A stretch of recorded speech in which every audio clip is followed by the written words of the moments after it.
Vamos fazer essa mágica aqui, ó, que eu vou mostrar pra você.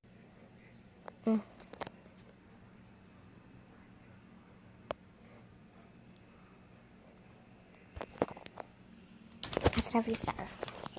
Claramente você não vai precisar de... Peraí. Você não vai precisar de, tipo assim...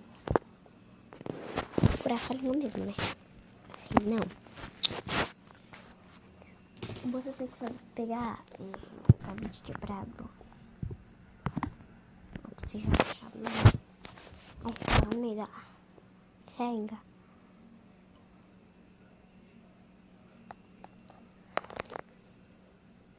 Aí, ó, você coloca aí a seringa, assim, ó. E pronto.